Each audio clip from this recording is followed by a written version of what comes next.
गुरुर्ब्रह्मा गुरुर्विष्णू गुरुर्देवो महेश्वरा गुरुर्साक्षात् परब्रह्मा तस्मै श्री गुरवे नमः। नमामि सद्गुरुं शान्तं सच्चिदानन्दविग्रहं पूर्णब्रह्मपरानन्दम् ईशं आनन्दिवल्लभं ज्ञानेश्वर महाराज की जय। जय जय रघुवीर समर्थ।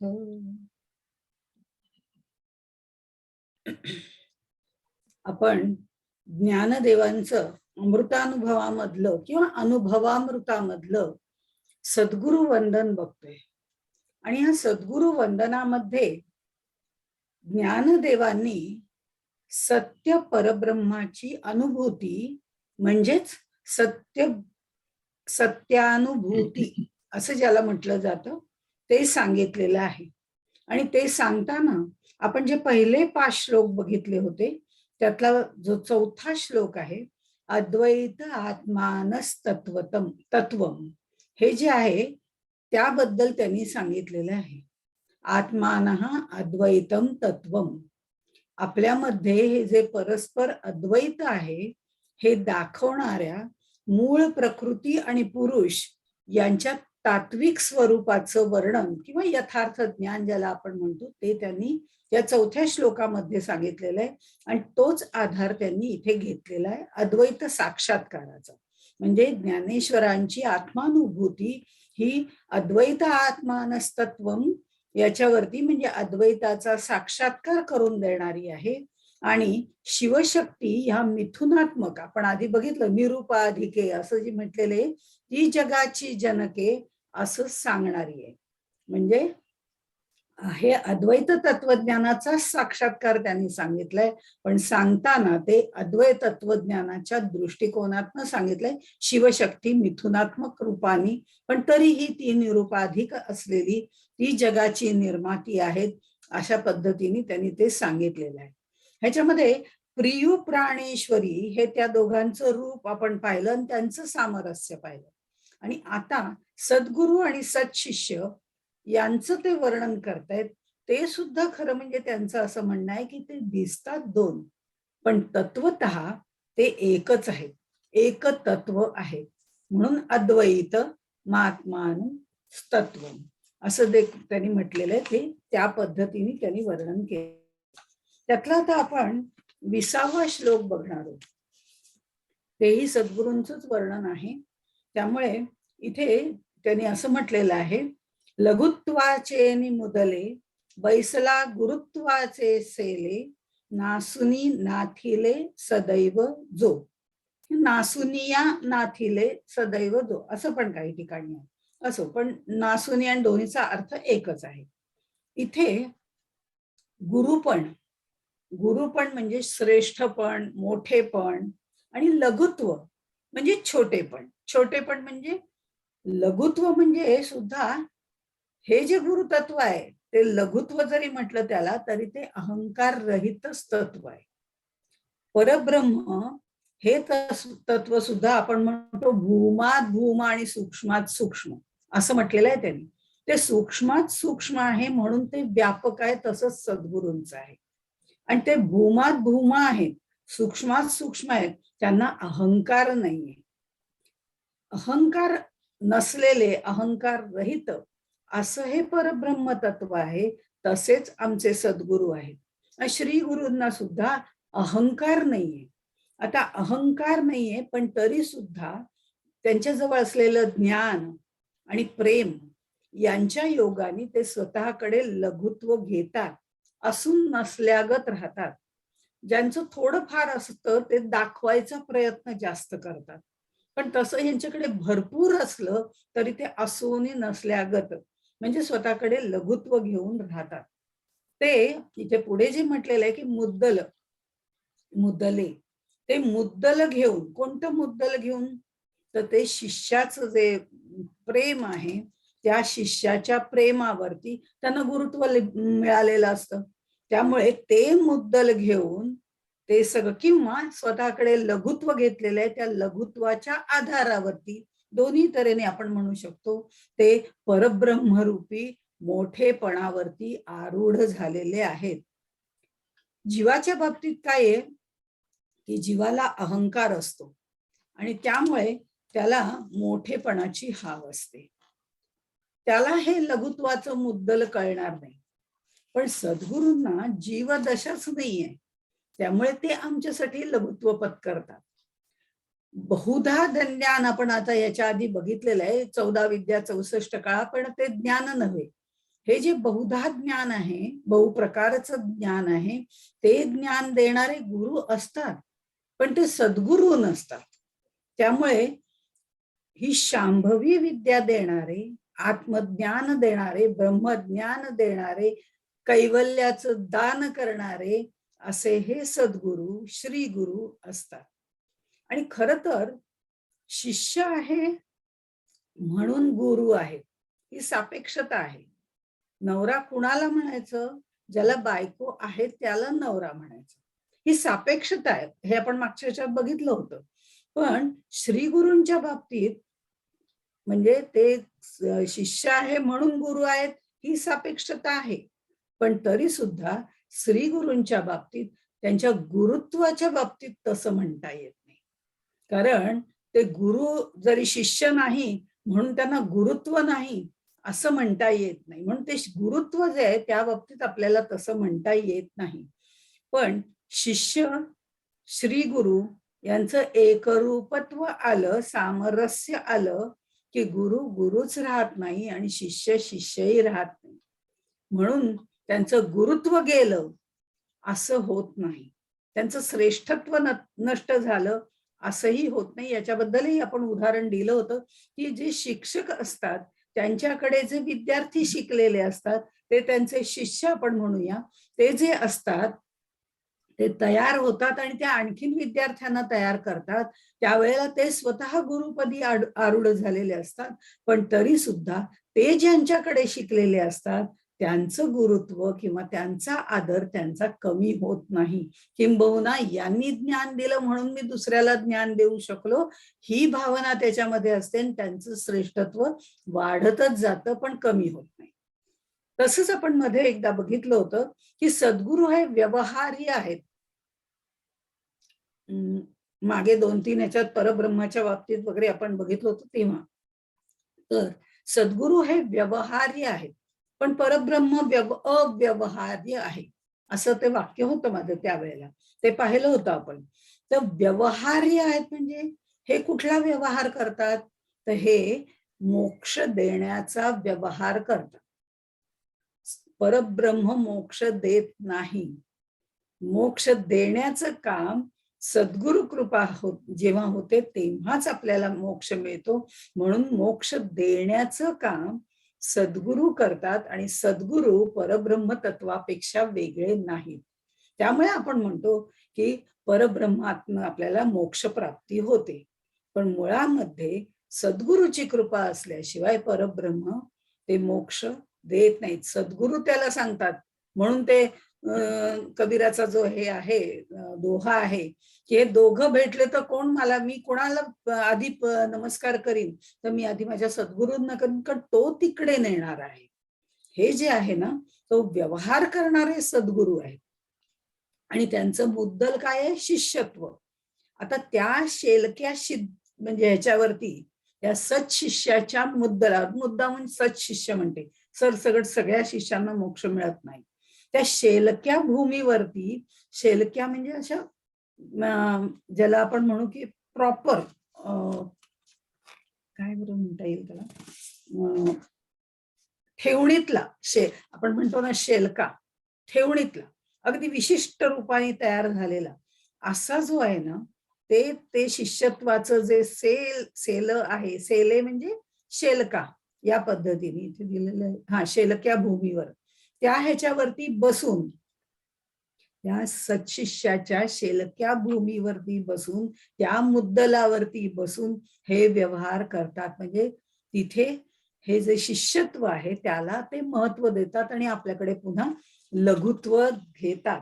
आणि ते लघुत्व घेत असल्यामुळे ते हे सगळं करत असताना आपण जर बघितलं तर शिष्य साधना करतो. हे व्याजासकट मोक्ष देतात असं मी म्हटलं तर त्याचं कारण शिष्य साधना करतो त्यावेळी त्याची अविद्या माया ती सगळी नष्ट होते. श्रवण मनन चिंतन हे सगळं माईक आहे, ते सत्शिष्य करतो. तिथे द्वैत आहे, त्रिपुटी आहे. पण सद्गुरूच्या सान्निध्यात आल्यानंतर श्रवण मनन चिंतन शास्त्राभ्यास वगैरे हे सगळं करून सद्गुरू चार देहांचं निरसन करतो. अविद्या मायेकडून शुद्ध मायेकडे किंवा सद्विद्येकडे घेऊन जातो, तेव्हा त्याचं देहाचं भानच त्याला राहत नाही. अज्ञानाचं ज्ञान होतं आणि ही जे ज्ञान प्रकार होतो ते शिष्यासाठी देह धारण करून ही व्यवहाराची क्रिया करतात, म्हणून त्यांचं श्रेष्ठत्व अबाधित असतं. अशा तऱ्हेने ह्या सगळ्या गोष्टी सांगितलेल्या आहेत. खरं तर गुरु म्हणजे मोठा आणि लघु म्हणजे लहान. पण त्या लघुला मोठा करणारा, लघुला गुरु करणारा तो सद्गुरु असतो. आणि लघु झाला नाही, त्याने रूप जरी लघु घेतलं तरी त्याचं श्रेष्ठत्व कमी न होणारा असा तो सद्गुरु असतो. आणि तो सद्गुरु शिष्याला सत्पदवीला किंवा गुरुपदवीला नेणारा असतो, तो सद्गुरु असतो. अशा पद्धतीने त्यांनी लघुत्व घेतलं तरी त्याच्या गुरुत्वाला कुठे बाध येत नाही, हे त्यांनी वारंवार आपल्याला सांगितलेलं आहे. कारण सद्गुरूंना जीवदशा नसते आणि ही जीवदशा ते आमच्यासाठी पत्करतात आणि ही आमच्यासाठी पत्करत असल्यामुळे ते हा व्यवहार करतात. समर्थ मनाच्या श्लोकामध्ये सुद्धा म्हणतात, विधी कारणे जाहला मच्छ वेगी धरी कूर्म रूप धराद पुष्टी भागी जनारक्षणा कारणे नीच योनी नुपेक्षी कदा देव भक्ताभिमानी. आता इथे हे सुद्धा सद्गुरूंनी लघुत्व घेतलेलं आहे. कथा आपल्याला माहिती आहेत की ब्रह्मदेवाने ज्या वेळेला ते वेद लिहिलेले होते, ते वेद राक्षस किंवा दैत्य घेऊन पळाले होते, ते परत आणण्यासाठी याच परब्रह्माने सद्गुरु रूप धारण करून ब्रह्मदेवासाठी ते वेद परत आणून दिले. ती मत्स्य अवताराची कथा आहे, भागवतात या कथा आहेत. किंवा समुद्र मंथनाच्या वेळेला ज्या वेळेला मंथन करायचं असं, ती मांदार पर्वताची रवी जी आहे ती खोल खोल जायला लागली, त्यावेळेला खाली जे अधिष्ठान दिलेलं गेलं आहे, तो कुर्मा अवतार जो आहे ते लघुत्व भगवंतानी घेतलेलं आहे. भगवंत आणि परब्रह्म हे वेगळे नाहीत, हे पण यातनं आपल्याला समजतं. आणि म्हणून त्या परमेश्वराने लघुत्व घेतलं काय किंवा त्या सद्गुरूंनी लघुत्व घेतलं काय, त्यांना काहीही फरक पडत नाही, हे त्यांना आपल्याला वारंवार सांगायचंय. त्यामुळे ते आपल्यासाठी लघुत्व घेतात, ही भावना त्याच्यामध्ये असते. ते शिष्यासाठी देह धारण करतात आणि सीमित होतात, म्हणजे लघुत्व घेतात. असं असलं तरी त्यांचं श्रेष्ठत्व अबाधित आहे. पुन्हा ते शिष्यावरती अवलंबून नाहीये. शिष्य आहे का नाही, मग माझं गुरुत्व टिकेल का नाही, असं काही प्रश्न नसतो. ते शिष्यावरती अवलंबून नाही, पण शिष्य त्यांच्या कृपा प्रसादावरती अवलंबून आहे. असं सगळं ह्या गोष्टी आहेत. आणि म्हणून पुढच्या श्लोकामध्ये म्हणजे 21व्या श्लोकामध्ये ते म्हणतात, नाही ते जळी बुडीजे तई घनवटे जेणे तरीजे जेणे तारलियाही नुरजे कवणी ठाई. आता याच्यामध्ये नाही ते जळी बुडीजे, जे जळ नाहीच आहे, नसलेल्या जळामध्ये बुडणारा. आता नसलेल्या जळामध्ये भवसागर, भव नदी, हे जे आपल्याला चित्र आपल्या डोळ्यासमोर उभं केलं जातं, ते जे भवसागर आहेत किंवा भव नदी जी आहे, ते जे जळ आहे त्याच्याबद्दल बोललेलं आहे की ते खरं म्हणजे मृगजळासारखं आहे, पण तरी नसलेल्या पाण्यामध्ये बुडणार. नाही जळी ते बुडजे तई घनवटे जेणे तरीजे. आपण जे म्हणतो ना, भरला घनदाट हरी, तो जो आहे ना, तो हरी, ते सद्गुरु तत्व.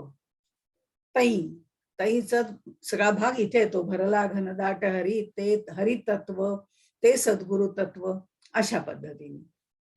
तर हे जे आहे त्याला शिष्य घट्ट धरून बसतो. त्यामुळे तई घनवटे जेणे तरीजे, आणि त्यांनी घट्ट धरून ठेवले असल्यामुळे तो काही बुडत नाही. आता नदीच्या पाण्यामध्ये बुडून मरण्याचं एक दृश्य आपल्या समोर साकार केलेलं आहे. इथे आश्चर्याची गोष्ट अशी आहे की ज्या ठिकाणी पाणीच नाहीये त्यात सगळे हे जन बुडत आहेत.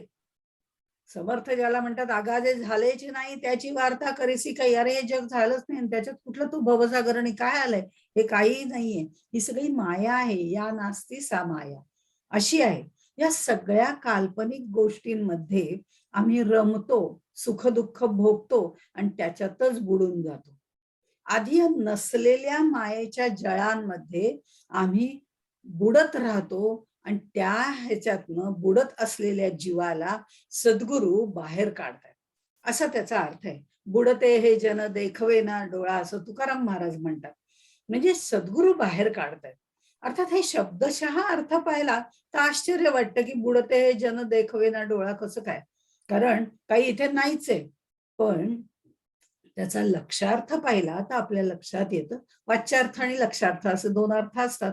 त्यामुळे बुडते हे जन, तर आम्ही म्हणू कुठे कोण बुडतंय, कोणीच तर नाही बुडत आहे, कारण ती माया आम्हाला जाणवतच नाही. पण सद्गुरूंना जाणवते, तुकाराम महाराजांना जाणवते. अहो या माया नदीमध्ये तुम्ही बुडताय, त्यातनं आधी बाहेर या. त्या अविद्येतनं बाहेर येऊन सद्विद्येकडे जायचंय. ते भगवंत विठ्ठल आपल्याला सांगतो की कमरेवर तर पाणी आहे, ये त्यातनं बाहेर. म्हणून तर करकटेवरी ठेवून येतो की एवढंच पाणी आहे, ये बाहेर त्यातनं, एवढंच पाणी आहे, ये, इतकं तो आपल्याला धीर देत असतो. पण ह्याचा लक्षार्थ पाहिला तर या भ्रमरूप मायेमधनं बाहेर काढणारे सद्गुरू आहेत. अज्ञानी लोकांसाठी हे देहधारी सद्गुरू आवश्यक असतात. कारण का, तर हा जीव जो आहे तो 5 प्रकारच्या ह्याच्यामध्ये भोऱ्यामध्ये अडकून जातो. बघा, भोऱ्यामध्ये अडकून जातो. श्वेताश्वेतर उपनिषदामध्ये ते वर्णन केलेलं आहे व्यवस्थितपणे. या सुख दुःखाच्या भोऱ्यामध्ये आपण बुडून जातो. हे 5 प्रकारचे भोरे जे निर्माण होतात, हे 5 प्रकारचे भोरे सांगितले. शब्द स्पर्श रूप रस गंध, या विषयांचे ते भोरे आहेत आणि ते आम्हाला आकर्षित करत राहतात. आणि आम्ही एकदा का त्या भोऱ्यामध्ये सापडलो की आम्हाला तिथनं बाहेर पडणं कठीण होतं. हे जे 5 प्रकारचे विषयांचे जे भोरे आहेत, त्या भोऱ्यांमध्ये एकदा आम्ही सापडलो की ते जे गरगर गरगर फिरतात, ते जे आवेग आहेत, ते जे प्रवाह आहेत, ते 5 दुःखांचे प्रवाह आहेत. सुखाचे प्रवाह सगळ्यांना आवडतात, त्यामुळे ते न म्हणता दुःखाचे प्रवाह आहेत. हे 5 दुःखाचे प्रवाह कोणते आहेत, जे तिथे आवेग उसळलेले आहेत आणि त्या भोवऱ्यात आम्ही सापडतोय आणि हे विषय आम्हाला आणखीन गुरफटवतायत. ते कोणते आहेत, तर मुळात मी म्हणजे देह हा अज्ञान आहे. दुसरं अस्मिता किंवा अहंकार ज्याला आपण म्हणू, तो अहंकाराचं दुःख आपल्याला होत असतं. हे दुःखाचे आवेग आहेत आणि त्यामुळे आम्हाला तो अहंकार वाढला की दुःख प्राप्ती होतेच. त्यामुळे अविद्या, अज्ञान हे जे आहे ते पहिला आवेग आहे. दुसरा आवेग जो आहे तो अहंकाराचा आवेग आहे. तिसरा जो आहे तो प्रेमासक्ती म्हणा किंवा आसक्ती म्हणा. आपलं याच्याबद्दल बरंच बोलणं झालेलं आहे. आसक्ती आसक्ती आहे, ज्या नाही सक्ती वगैरे. त्यामुळे ही जी आसक्ती आहे त्याचा तिसरा आवेग आहे. चौथा प्रतिकूल गोष्टींचा म्हणजे द्वेष, त्याची म्हणजे एक आपल्याला हे असते, तो दुःखाचा आवेग. त्या द्वेषामुळे दुःख निर्माण होतं. आणि शेवटचा आवेग जो आहे तो मृत्यूचं भय, तोही एक आवेग आहे. हे जे 5 आवेग आपल्याला म्हणजे प्रवाह जे येतात आपल्यात, ते आपल्याला त्या भोऱ्यामध्ये 5 विषयांच्या भोऱ्यामध्ये आपल्याला ते अडकवतात. आणि त्यामुळे साहजिकच हे इथे स्वरूपानंद जे आहेत, स्वामी स्वरूपानंद, तर ते आपल्याला त्यांच्या अभंग अमृतानुभव म्हणून पण त्यांचं एक पुस्तक आहे, ज्याच्यामध्ये या अमृतानुभवाचं असं थोडक्यामध्ये सगळं वर्णन केलेलं आहे. आणि ते अभंग रूपाने असल्यामुळे आपल्याला समजायला आणखीन सोपे जातात.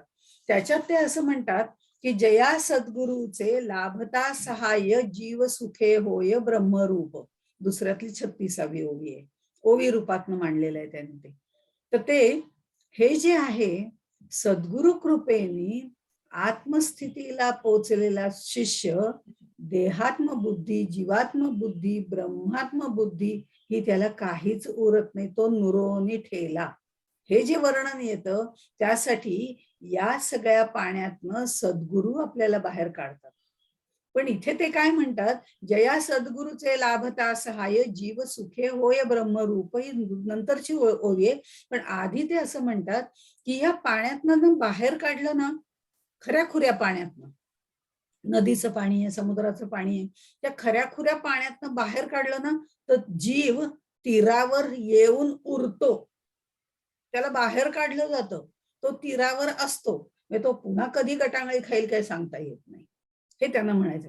पण या मायाजाळातनं जेव्हा श्री गुरु बाहेर काढतात तेव्हा तो बाहेर उभा राहायला उरतच नाही, त्याच्यामध्ये जीवपणा उरतच नाही, तो शिव होऊन जातो.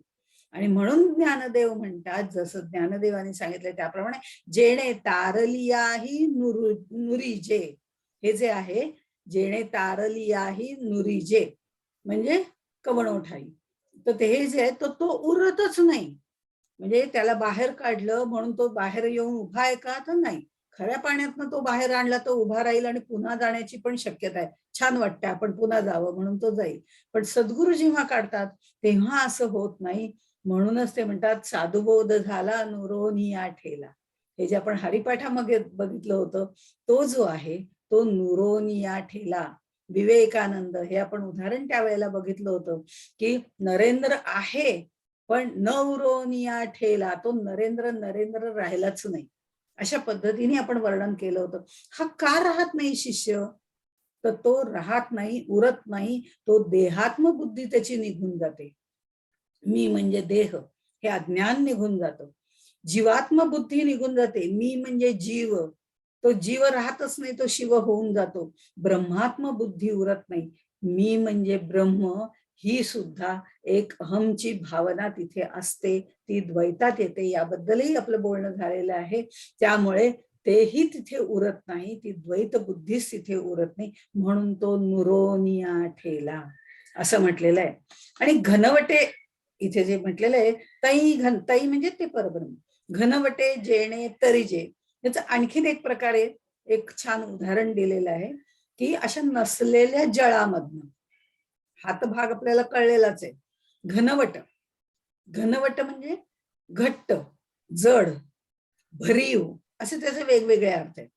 आता इथे म्हणजे हा जो दुसरा अर्थ सांगते घनवट जेणे तरी जे, घनवट म्हणजे जड, जड आणि जड याच्यातही फरक आहे, तो आपल्याला माहिती आहे.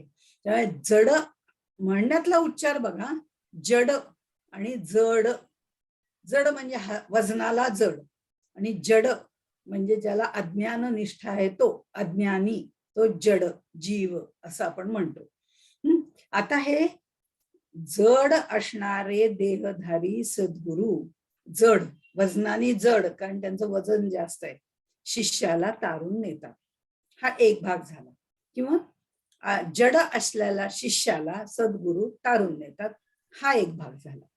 आणि जड म्हणजे वजनाला जड, हेच जो उदाहरण त्यांनी दिलेलं आहे ते सुंदर आहे की लाकडाची नाव केलेली आहे, लाकडाची नाव केलेली आहे, ती जी नाव आहे ती आपण एका तराजूच्या एका त्याच्यामध्ये आपण टाकली आहे. इथे मला वाटतं ते दिलेलं आहे उदाहरण आहे का. हा, पण ते मी 2 मिनिटात सांगते, ते ज्यांच्याकडे हे पुस्तक नसेल त्यांच्यासाठी, की ही जी लाकडाची नाव आहे ती जड आहे, ती एका पारड्यामध्ये टाकली, तिचं वजन करण्यासाठी त्यांनी तिकडे दुसरीकडे दगड टाकायला सुरुवात केली. दगड टाकत गेले ते वजन सारखं व्हावं म्हणून ठरवलं त्यांनी, पण दगड थोडे कमीच पडले.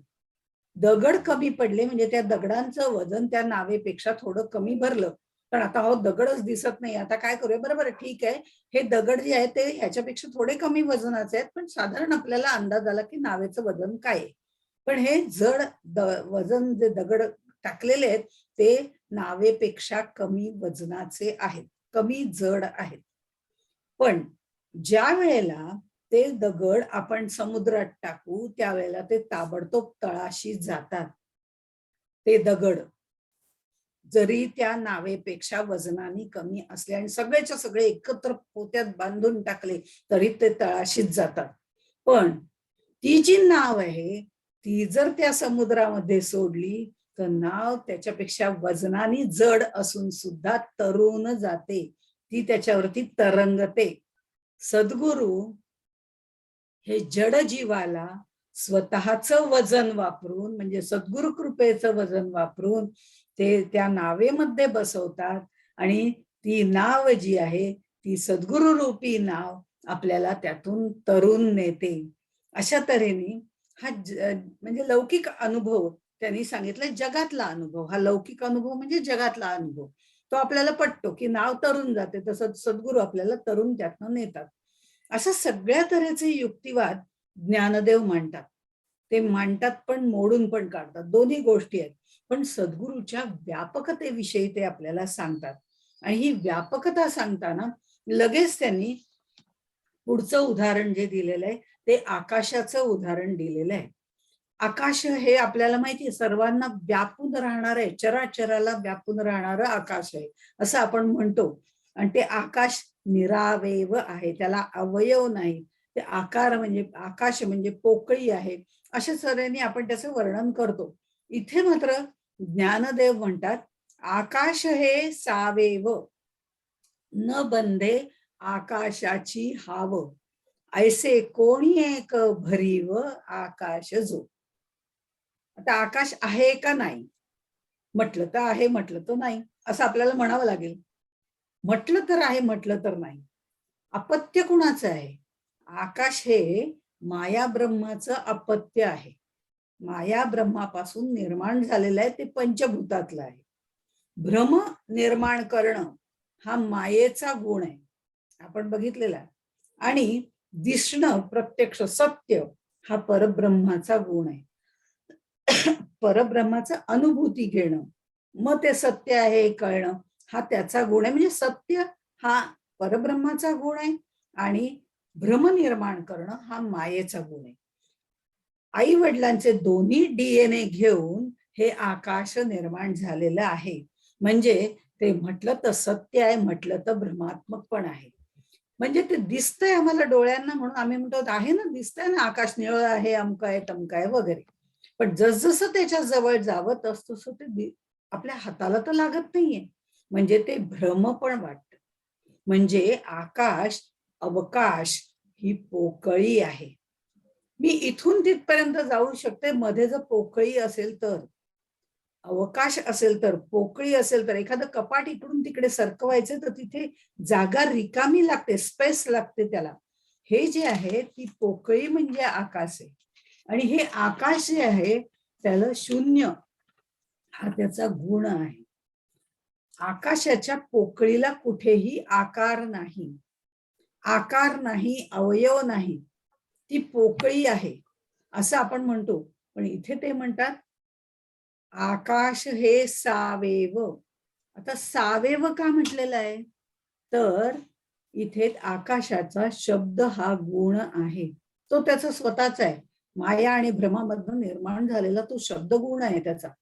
आणि म्हणून हा शब्द हा गुण असल्यामुळे ते सगुण झालं, म्हणजे सगुण आहे.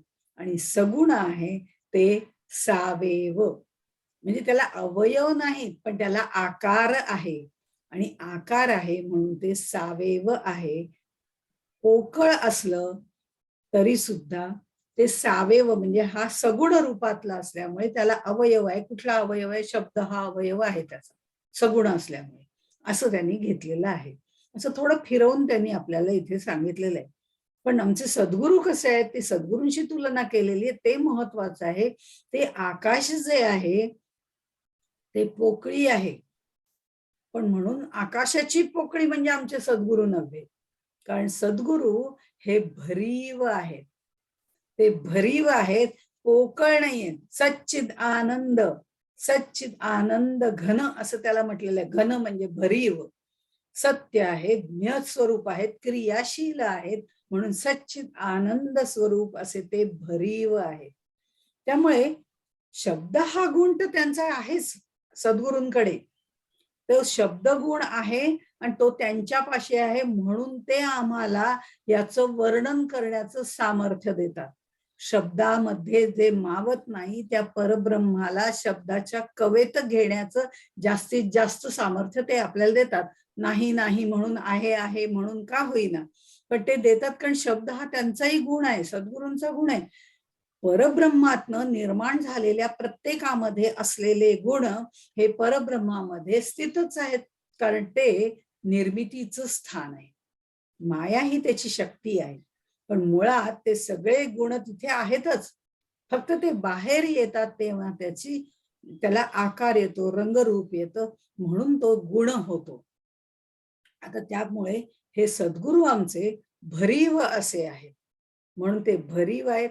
तो शब्द गुणही आहे, ते सच्चिदानंद स्वरूप आहेत, ते आम्हाला मोक्षाप्रत नेणारे आहेत, म्हणून आकाशासारखे व्यापक जरी असले तरी ते पोकळ नाहीत, म्हणून ते आकाशापेक्षा सुद्धा श्रेष्ठ आहेत. परब्रह्म आणि आकाश यातलं साम्य वारंवार दाखवलं जातं, वेदांतामध्ये सुद्धा तशा पद्धतीने दाखवलं जातं, पण ते दाखवताना नेहमी गाडी येऊन थांबते ती शब्द गुणाजवळ. आणि शब्द हा गुण आहे, हा गुण असल्यामुळे ते पंचभूतांमध्ये येतं असं सांगितलं जातं. आकाश म्हणजे परब्रह्म नव्हे आणि सद्गुरू म्हणजे परब्रह्मच आहे, हा मुद्दा त्यांनी इथे आपल्याला मांडून दाखवलेला आहे. पुढे ते असं म्हणतात, कारण हे जे अस्थिभाती प्रिय आहे ना, ती आकाशाची उपमा त्यांना दिलेली आहे.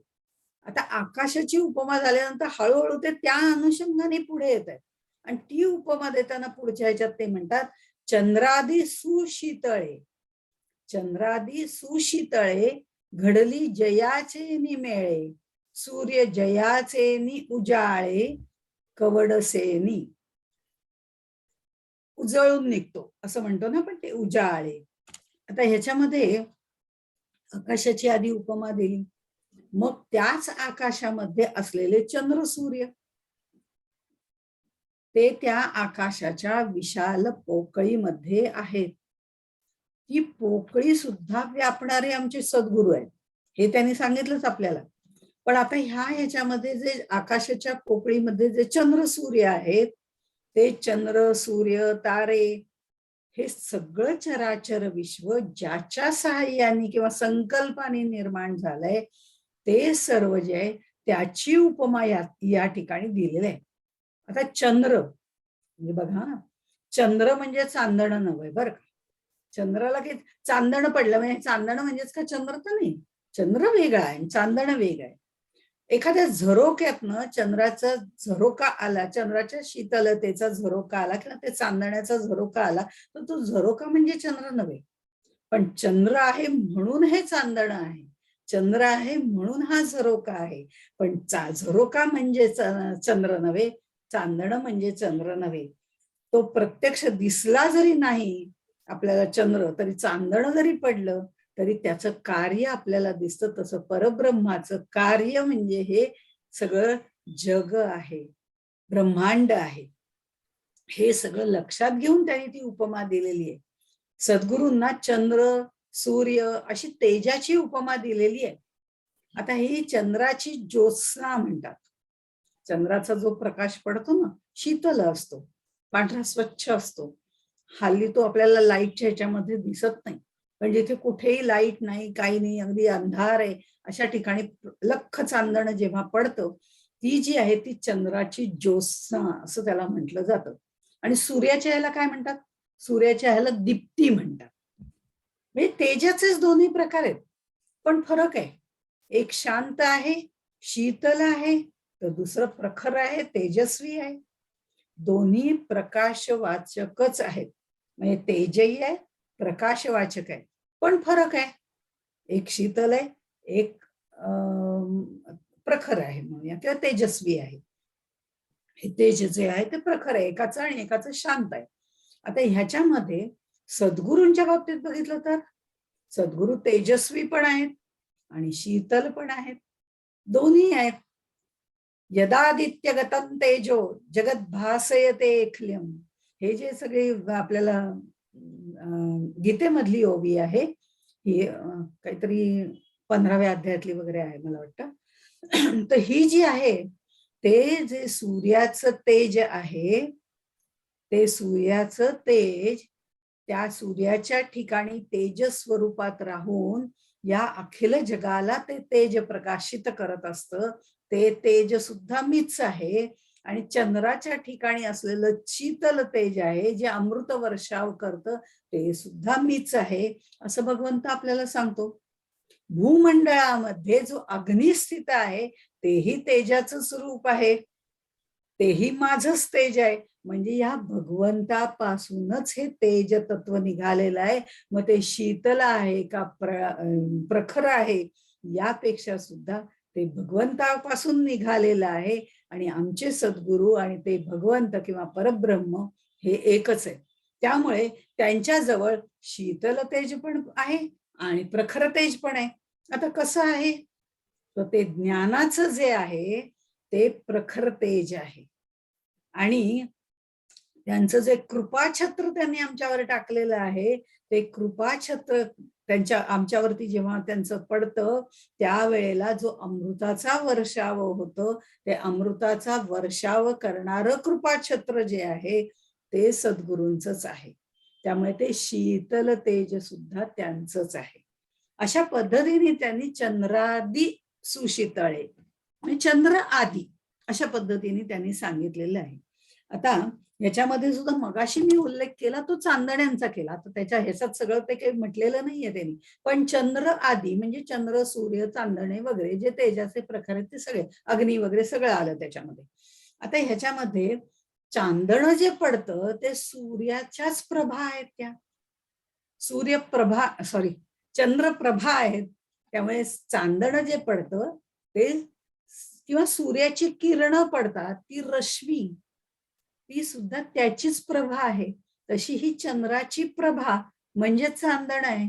आणि ही वस्तुप्रभा, जग असकी वस्तुप्रभा, हे आपलं गेलेलं आहे मागे. वस्तुप्रभा कोणाची आहे? परब्रह्माची आहे. ते त्याचंच म्हणजे एक भरीव म्हणा, पोकळ म्हणा, हे सगळ्या गोष्टी त्याच्यामध्ये जसं येतात, तसं ज्ञानाचं तेज म्हणा, अमृताचा वर्षाव करणारं त्याच्यामध्ये येतं, कारण तो ज्ञस्वरूप पण आहे. आणि त्याचप्रमाणे हे शीतल तेज आणि प्रखर तेज, आपल्या दासबोधामध्ये एक समासच आहे. मला आता तो समास कितवा वगैरे असं लक्षात येत नाहीये, पण एक समासच आहे की हे जे 5 प्रकार तयार जे झालेत, म्हणजे तेज म्हणा किंवा पाणी म्हणा, जल म्हणा, ही पंचभूत जी तयार झालेली आहेत, त्या प्रत्येकाचे 2-2 हे होत गेलेले आहेत. त्यातलं जे तेज तयार झालं ते एक शीतल तेज आणि एक प्रखर तेज तयार झालं. अशा पद्धतीने पाणी 2 प्रकार तयार झाले. अशा तऱ्हेने त्यांनी सांगितलं. तिथे प्रत्येक ठिकाणी द्वैत निर्माण झालंय हे त्यांनी सांगितलं. आम्हाला उष्ण आणि गरम किंवा उष्ण आणि शीतल हे आम्हाला जाणवतं, पण परब्रह्माच्या दृष्टीने दोन्ही एकच आहेत, कारण ते त्याच्या आतच आहेत. पण आमची देहबुद्धी त्याला चिकटल्यामुळे हे द्वैत भासायला सुरुवात होते. हा सगळा प्रकार त्यांना इथे सांगायचा आहे. त्यामुळे ते म्हणतात की ही जी वस्तुप्रभा आहे ती म्हणजे भगवंतानीच निर्माण केलेलं हे त्याचंच रूप आहे, जे आपल्याला जगत रूपाने आपल्याला दिसतंय. आणि मग हे सगळं सांगताना ते आणखीन पुढे जाऊन सांगतात, जीवपणाचे नित्रासे यावया आपुलिये दशे, शिवही मुहूर्त पुसे जया जोशियाते. जोशी म्हणजे ज्योतिष सांगतात त्यांना जोशी असं म्हणण्याचा एक प्रकार. कुलकर्णी पद हे पद आहे, त्यामुळे ते भूषवणारे ते कुलकर्णी, त्यांचं ओरिजिनल आडनाव वेगळं असू शकतं. अशा पद्धतीने त्यावेळेच्या त्या पदव्या होत्या. तसं ज्योतिष सांगणारा जो आहे तो जोशी, जया जोशियाते म्हणजे त्या जोशाला विचारतो. कोण विचारतो? आता जीवपणाचे नित्रासे यावया आपुलिया दशे, इथे आपण मुहूर्त बघतो. बऱ्याच वेळा आपण काय गृहप्रवेश करायचा आहे, नवीन गाडी घ्यायची आहे, त्याने जरा मुहूर्त बघूया बरं का. आता हे मुहूर्त बघणं जो प्रकार आहे, तो आपण त्या जोशाला किंवा ज्योतिषाला विचारतो. आता की बाबा कोणता चांगला मुहूर्त आहे, जर का गुरुजींना विचारतो, भटजीला विचारतो, असं आपण म्हणतो तो जोशी. त्याला आपण विचारतो की नाही, की कोणत्या मुहूर्तावर गाडी घेऊ, कोणत्या ह्याला गृहप्रवेश करू. अहो, लग्नाचा सुद्धा मुहूर्त आपण बघतोच की. मग अशा पद्धतीने मुहूर्त सांगणारा जो आहे ना, तो भविष्याबद्दल सांगणारा, मुहूर्त सांगणारा. कारण मुहूर्त का बघायचा, की पुढचं सगळं चांगलं व्हावं म्हणून. हे जे भविष्याबद्दल सांगणारा जो आहे ना, तो आमचा सद्गुरू ज्योतिष बाबा आहे. सद्गुरूच जोशी आहे. कसा आहे तो मुहूर्त सांगतो. कोणते मुहूर्त सांगतो, उपाय सांगतो. उपाय सांगतो म्हणजे साधना करायला सांगतो. आणि ह्याचं जरासं थोडंसं रूपक त्यांनी छान प्रकारे केलेलं आहे, की हा जो मुहूर्त सांगणारा आहे ना, भविष्याबद्दल सांगणारा आहे ना, हा सद्गुरू आमचा ज्योतिषी आहे. आणि हा जो शिव आहे ना, हा शिव सुद्धा त्याला मुहूर्त विचारतोय. आता शिव त्याला मुहूर्त विचारतोय म्हटल्यानंतर, जसं आपण मागे बघितलं होतं, आत्मा वेगवेगळ्या प्रकारे आपण बघतो, जीवात्मा, शिवात्मा, परमात्मा वगैरे वगैरे. तसं शिव सुद्धा, शिव म्हटल्यानंतर त्या ओळीच्या अनुषंगाने हा शिव कोणता आहे, तर हा मंगल शिव, परब्रह्म स्वरूप शिव नाही. मागच्या वेळी आपण बघितलं होतं, तो शक्ती सहित शिव होता. हा तर शक्ती सहित शिव सुद्धा नाहीये. मग हा कोणता शिव आहे? आता ज्योतिष पुसतोय, अमक करतोय, म्हणजे ह्या सगळ्या ह्याच्यात कुठेतरी वृत्ती धारण करणारा हा पाहिजे. मग आपल्या अंतःकरण चतुष्टयाच्या 4 देवता सांगितलेल्या आहेत. त्याचा थोडक्यात आढावा घेतला की आपल्याला कळेल की हा कोणता शिव आहे. अंतःकरण चतुष्टय आपल्याला माहिती आहे. काही वेळेला ते अंतःकरण पंचकही म्हणतात, कारण हा प्रश्न येण्याची शक्यता आहे. त्यामुळे अंतःकरण धरून अंतःकरण पंचक म्हणतात. आणि 4 ज्या हे त्यातल्या भावना आहेत त्याला अंतःकरण चतुष्टय म्हणतात. त्या 4 याच्या 4 देवता आहेत. चतुष्टयही म्हणतात आणि पंचकही म्हणतात. त्यांनी फार फरक पडत नाही. ह्या सगळ्यांना एकत्रित करून ते कुठे आहे, ते आपलं अंतःकरण, म्हणून ते अंतःकरण पंचक. काही वेळेला सांगताना आणखीन विस्तार करताना ते पंचक म्हणून सांगितलं जातं, पण त्याच्यामध्ये तत्वतः फरक नाहीये. चतुष्टय म्हटलं आणि पंचक म्हटलं तरी थोडा भेद केलेला आहे आपल्याला समजावून देण्याच्या दृष्टिकोनातून. पण इथे आपण अंतःकरण चतुष्टय बघणार आहोत. त्याच्या 4 देवता आहेत, कारण आपल्याला शिव कोण आहे ते पाहायचं आहे. आता इथे अंतःकरणामध्ये स्मरण वृत्ती आपण धारण करतो. अंतःकरणात स्मरण केलं जातं. ते स्मरण धारण करणारं जे चित्त आहे, साठवून ठेवणारं चित्त, हे भांड जे आहे असं आपण वर्णन करतो. हे स्मरण वृत्ती धारण करणारं जे चित्त आहे त्याची देवता आहे विष्णू. निश्चयात्मक वृत्ती धारण करते. बघा, हे सगळं अंतःकरणापासून आपल्या होतं, म्हणून त्या वृत्ती तिथे निर्माण होतात त्या चतुष्टयामध्ये. तर ही जी निश्चयात्मक वृत्ती जी आहे ती धारण करते, ती बुद्धी असते. त्याची देवता आहे ब्रह्मदेव. आणि अहंकार रूप, मला जमलं, मी निश्चय केला माझं, हा जो अहंकार, गर्वाची वृत्ती निर्माण होते, तो जो अहंकार आहे तो शिव यांनी सांगितलाय. हा शंकर सांगितलेला आहे. तो शंकर, त्याला अहंकार आहे आणि ते अहंकार रूप प्रलयाकडे नेतं. तो प्रलयकारी शिव आहे. त्यामुळे हा शिव कोणता आहे, तो हा आहे. शिव ही मुहूर्त पुसे, तो हा गर्वाची वृत्ती धारण करणारा अहंकारयुक्त प्रलयकारी असा शिव आहे. आणि संशयाकृती जे चौथं चित्त, चौथं वृत्ती जी म्हणतो आपण अंतःकरणामधली, चतुष्टयामधली, ती संशयाकार वृत्ती आहे. करू का नको करू, होईल का नाही होईल, संकल्प विकल्प करणारं जे मन आहे, त्या मनाची देवता चंद्रमा आहे. प्रत्येक ह्याला देवता आहे आणि ते रुद्रामध्ये त्या देवतांचं वर्णन केलेलं आहे. आपण लघुरुद्र म्हणतो, पण पूर्ण रुद्र जे आहे त्याला, त्याच्यामध्ये ते आहे. त्यामध्ये म्हणून ह्या 4 ह्याच्या ज्या 4 देवता आहेत त्याला अध्यात्म देवता असं पण म्हटलं जातं. त्यामुळे हा अहंकारयुक्त शिव आहे हे आधी मुळात लक्षात घ्यायचं, म्हणजे आपल्याला त्याला काय म्हणायचंय, ज्ञानदेवानं काय म्हणायचंय हे ते आपल्याला कळेल. हा जो शिव आहे ना, जीवपणाचे नित्रासे यावया आपुलिया दशे, हा जो शिव आहे ना, ब्रह्मा विष्णू महेश मधला जो महेश आहे, शंकर आहे, शिव आहे, तो शम करोती शंकर पण आहे आणि विध्वंस करणारा पण शिव महेश आहे. त्यामुळे त्याची नावं वेगवेगळी कार्यानुसार आहेत. पण हे दोन्ही आपल्या जीवनामध्ये आहेतच ना. उत्पत्ती प्रलय जसं आहे तसा अहंकारही आपल्या जीवनामध्ये आहे. आणि मग हा जो संसाराचा त्रास आहे, जो क्षीण आहे, त्रिविध तापानी पोळलेला जो आहे, हा जो अज्ञानी जीव आहे, त्या अज्ञानी मानवाला जीवदशा सतावत असते. सुख पाहता जवा पाडे वगैरे असं आपण आपलं वर्णन करतो. खरं म्हणजे संतांना तसं काही सांगायचं नसतं. ते निगेटिव्ह कधीही सांगत नाहीत. त्यामुळे सुख पाहता जवा पाडेचा अर्थ खूप वेगळा आहे. आता आपण तो इथे न घेता पुढे जाऊया. कारण प्रश्न आला तर प्रश्न पंचायत होईल. सुख पाहता जवा एवढे म्हणजे सुख थोडं आहे आणि दुःख मोठं आहे असं तुकाराम महाराजांना सांगायचं नाही. तुकाराम महाराजांना असं सांगायचंय ते तुझ्यावर अवलंबून आहे. तुझ्यावर मनात वाची रे पूर्वसंचित केले, त्याच्यावरती ते अवलंबून आहे. अशा पद्धतीने त्याचा अर्थ घ्यायला आपण शिकायचं. म्हणजे ते पॉझिटिव्ह थिंकिंग काय आहे ते त्यातलं आपल्याला कळतं. थोडं वेगळ्या प्रकारे आपण त्याचा अर्थ घेतो असो. पण हा जो संसाराचा तास त्रिविध ताप यामुळे मानवाला जीवदशा सतावत असते. ही जीवदशा संतांना सुद्धा सतावते. पण त्याचा ते त्रास करून घेत नाही. आम्ही सुख दुःखाच्या भोऱ्यांमध्ये अडकतो आणि त्रास करून घेतो. आणि ते म्हणतात देह बघेल त्याचा तो काय सुख दुःख ते बघेल, मी वेगळा आणि देह वेगळा, ही त्यांची भावना असते. पण आम्ही त्या त्रासात अडकून पडतो. आम्हाला तो त्रास जास्त वाटतो. हे मुद्दामून का सांगते?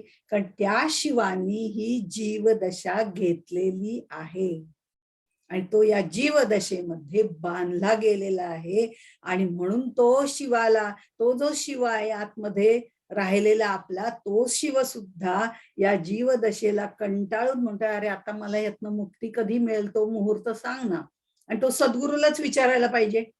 कारण सद्गुरु शिवाय, त्याच्या कृपेशिवाय परब्रह्म प्राप्ती कैवल्य प्राप्त होत नाही. हे आपण आधी बघितलेलं आहे. मी किती सिक्वेन्स व्यवस्थित घेऊन ज्ञानेश्वर आपल्याला सांगतात हे आपल्याला लक्षात येतं.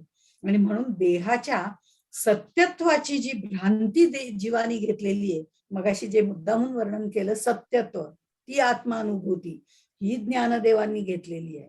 म्हणजे शिवानी सुद्धा जीवदशा घेतलेली आहे. त्यांनी देहाच्या सत्यत्वाची भ्रांती घेतलेली आहे. जीवाचं मूळ स्वरूप शिवच आहे, पण ते अज्ञानाच्या आवरणामध्ये बांधलं गेलेलं आहे.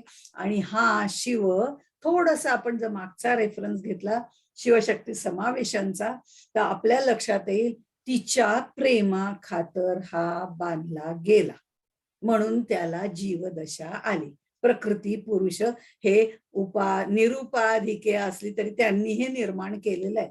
आता हा शिव जो तिच्या बंधनात मायेमुळे जीवदशेला प्राप्त झालेला आहे, तो त्या सद्गुरूंना विचारतोय, मी या सगळ्यातनं कधी सुटेन? त्याचा मुहूर्त सद्गुरूंना शिव विचारत आहे. आता हा मायेचा सगळा आधार त्यांनी घेतलेला असल्यामुळे हे सगळं वर्णन त्यांनी, आमचे सद्गुरू हेच खरे ज्योतिषी आहेत आणि तेच हा आपल्याला मार्ग दाखवतात असं ते सांगतात. आणि ते सांगताना नामदेवांचा एक अभंग आहे. तो अभंग अतिशय सुंदर आहे. फक्त त्याच्या ओव्या म्हणून दाखवले तर तुमच्या लक्षात येईल 2 ओव्या, की आपुलीच आवडी धरून खेळिया. खेळिया हे त्या नामदेवांचं आहे.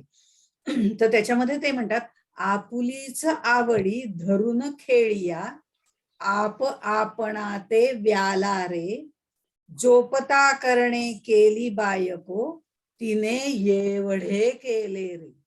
आता बघा, नामदेव महाराज म्हणतात, खर तर ह्या एकट्याला करमत नव्हतं. बरा होता ना, एकटा होता, आपल्या आपल्या ब्रह्मानंदी टाळी लावून बसला असता छानपैकी, पण नाही, त्याला ते करमेन असं झालं ना. आणि मग त्यांनी हा खेळ मांडला, आपुलीच आवडी धरून खेळिया.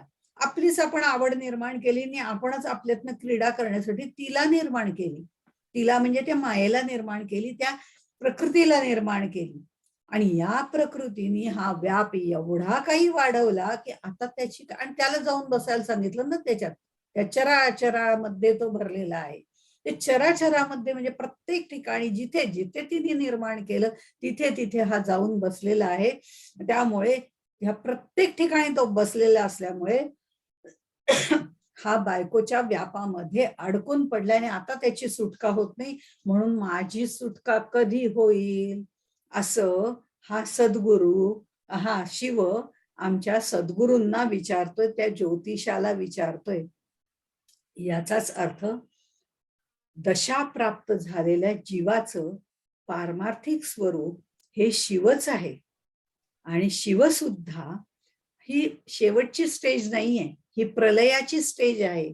तो प्रलय आम्हाला करायचा आहे, पण हा प्रलय कोणता करायचा आहे म्हणून मुहूर्त पुसतोय, म्हणजे विचारतोय.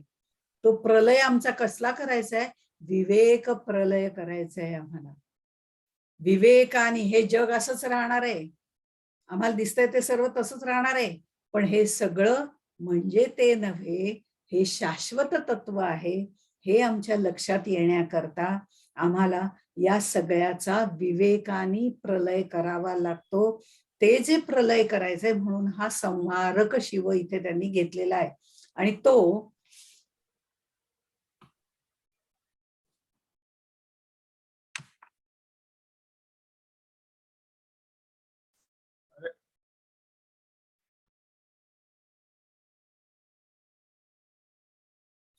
तर हे जे जीवाचं पारमार्थिक स्वरूप शिवच आहे असं आपण बघितलं.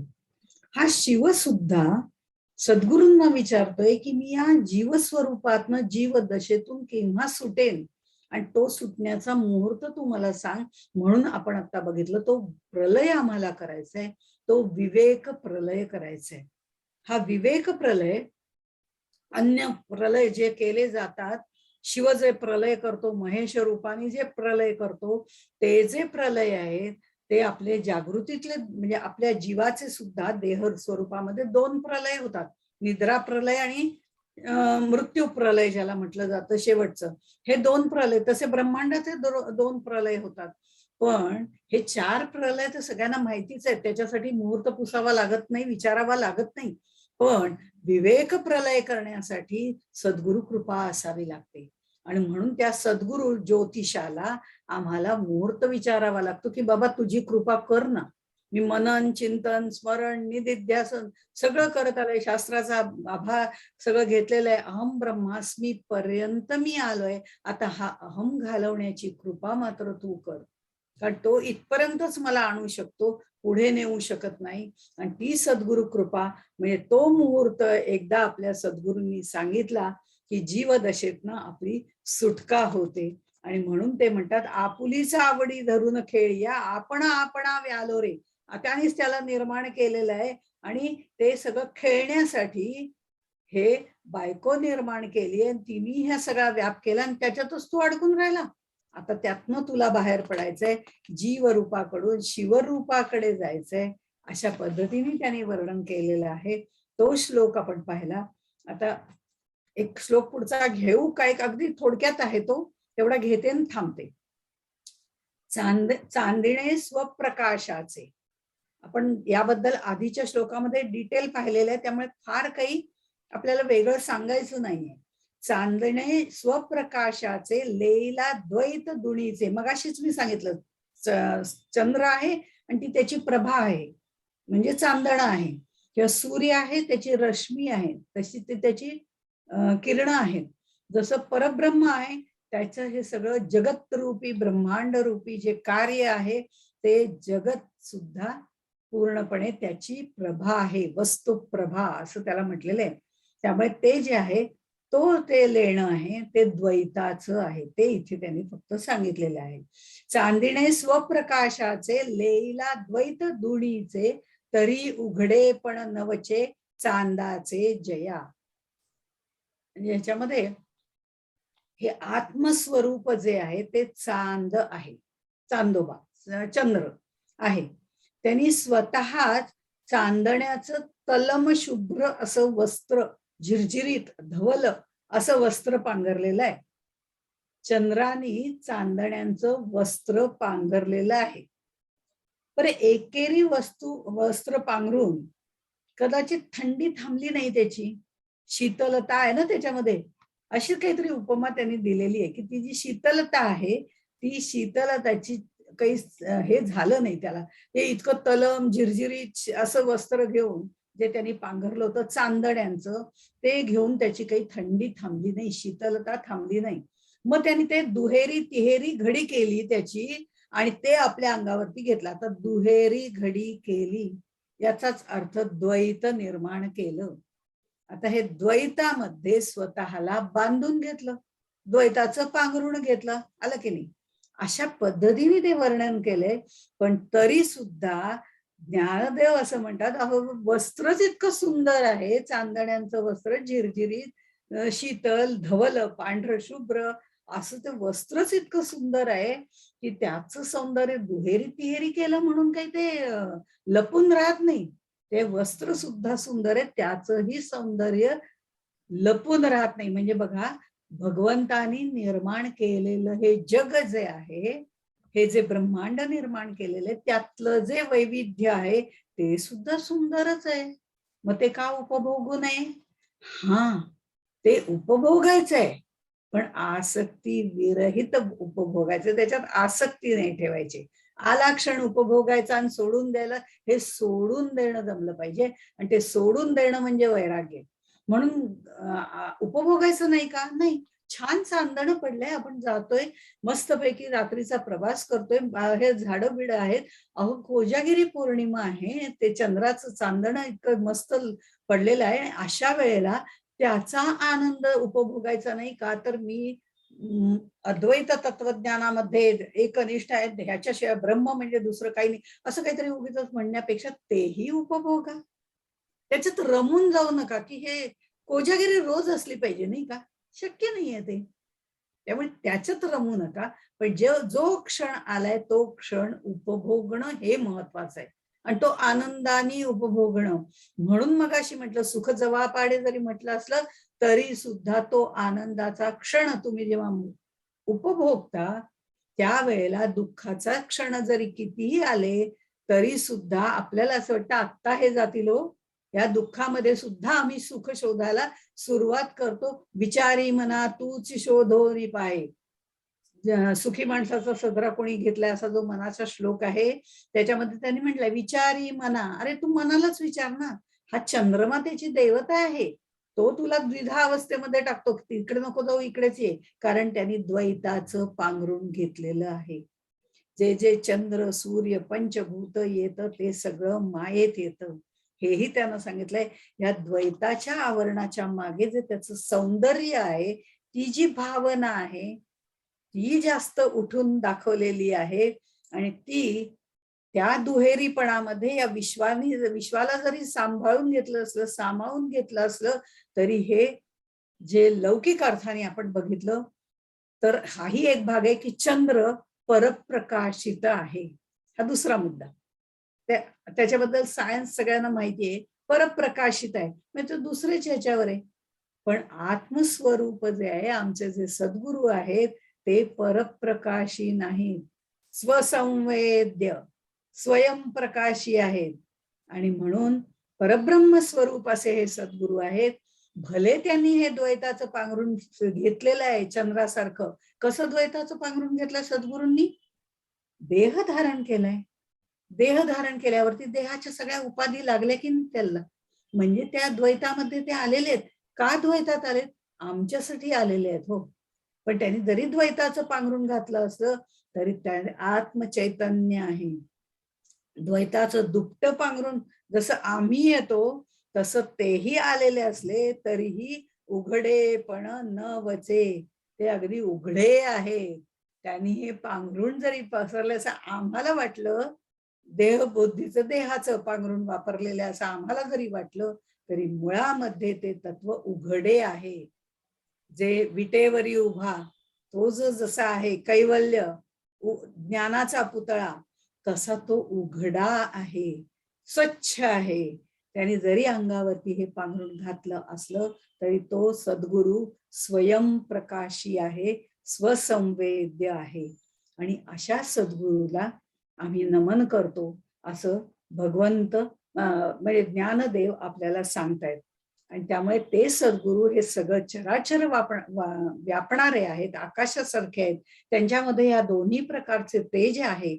आणि त्यांनी जरी द्वैताचं पांघरून हे वस्तुप्रभा ज्याला म्हटलेलं आहे, ते जरी त्यांनी पांघरलं असलं तरी त्यातलं सौंदर्य बघा.